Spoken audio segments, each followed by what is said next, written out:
My daughter reported me at school, but she had no idea just how wrong she was about everything. My 16-year-old daughter Faith told her principal I was a creepy stalker teacher last week. She wasn't wrong. I'd been watching her for 3 months, but not because I wanted to get into her pants. See, Faith didn't know I was her dad. Neither did I until a DNA site notification popped up on my phone in January. 17 years after a one-night stand, I suddenly had a daughter, but I was happy. I never had a family of my own growing up in foster care, and now I did. So I did what any rational person would. I applied for the substitute teacher opening at her school. My first day teaching her history class, I couldn't stop staring. She had my weird monkey ears and that same crooked smile where only one side goes up. She sat there doodling in her notebook instead of taking notes, exactly like I used to. I kept picking on her for questions, doing anything to chat with her, but that only made things worse.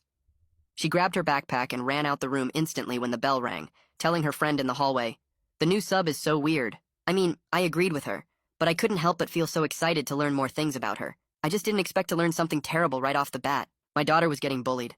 I caught 3 girls pushing Faith under the stairwell, blocking her way. They tossed her sketchbook between them, laughing while she begged for it back. "Aw, look guys, she's crying," one of them mocked. I instantly saw red. "Give it back! Now!" I shouted. The entire hallway went silent. Teachers usually never screamed like that, but this was my daughter. But Faith looked mortified, like I was the bad guy for helping her. The girls dropped her sketchbook and scattered. She grabbed it and ran off without looking at me.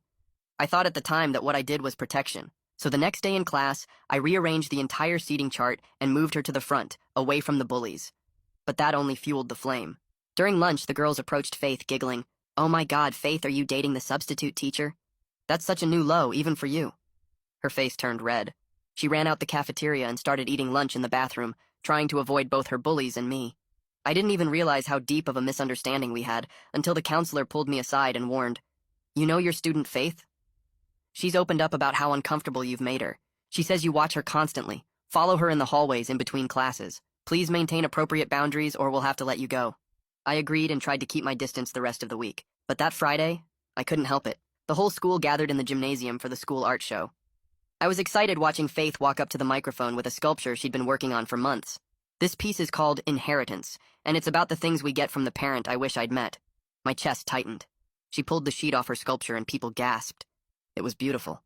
Delicate clay forming a tree with roots that spelled out questions like, how are we so connected yet so far apart? After her presentation, as she was walking back to her display spot, the girls approached and elbowed the sculpture until it wobbled, then crashed. The auditorium gasped. Faith stood frozen, staring at months of work shattered on the floor.